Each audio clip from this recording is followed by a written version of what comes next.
2 April 2022 ইংরেজি শনিবারের দিনে আমার আসাম রাজ্যর রাজধানী দিসপুরে জনতা ভবনের মুখে আন্দোলনস্থলী all India Bishnupriya Manipuri people's মহাসভার পক্ষত ধর্ণা কার্যসূচী আরম্ভ হচ্ছে। বিষ্ণুপ্রিয়া মণিপুরী আসামর জনগণরে কেন্দ্র সরকারের অভিষিক তালিকা ভরাইয়া অবিলম্বে ভারত সরকার সামাজিক ন্যায় বারো ক্ষমতায়ন বিভাগের পক্ষত নোটিফিকেশন জারি করানির দাবি।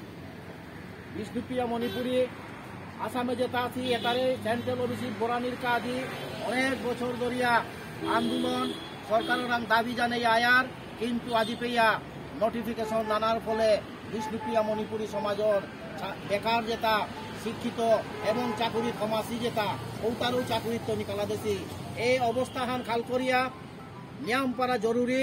আমার বিষ্ণুপ্রিয়া মণিপুরী আসামর যেটা মানুষ এটারে সেন্ট্রাল অফিসিত ভরানির কা নোটিফিকেশন যেহান জারি করানির আমি দাবি জানাইয়া ওহান আমি আজি এই ধর্ণাস্থলিত ভারত সরকারের সামাজিক ন্যায় বারো ক্ষমতায়ন মন্ত্রী বিরোধের উদ্দেশ্যে বাকা আমার রাজ্যর ওবিসি কল্যাণ মন্ত্রী মাননীয় ডাক্তার রনুজ পেগুর মাধ্যমে জনতা ভবনে গিয়া বাকা ও মেমোরেন্ডাম সমঝাই টাঙাইগা।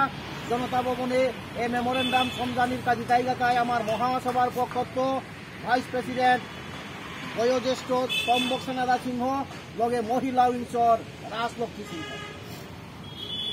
আমার মেমোরেন্ডামে ভারত সরকারের পরিষ্কার মাতে দেনা আছে মাহানার ভিতরে যদি আমার দাবি পূরণ না পাইলে all India Bishnupriya Manipuri people's মহাসভার পক্ষত রাজধানী নতুন দিল্লির সংসদ ভবনের মুখে আমরণ অনশনে বৈতাঙাই আমি all India Bishnupriya Manipuri people's মহাসভা।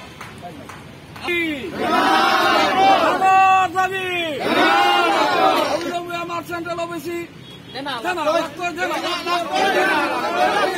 সেন্ট্রাল অফিসি দেনা লাগতো ভারত সরকার হুঁশিয়ার, ভারত সরকার হুঁশিয়ার। All India Bishnupriya Manipuri people's Mahasabha জিন্দাবাদ, all India Bishnupriya Manipuri people's Mahasabha জিন্দাবাদ, জিন্দাবাদ জিন্দাবাদ জিন্দাবাদ জিন্দাবাদ জিন্দাবাদ জিন্দাবাদ বিষ্ণুপ্রিয়া মণিপুরী পিপলস মহাসভা জিন্দাবাদ।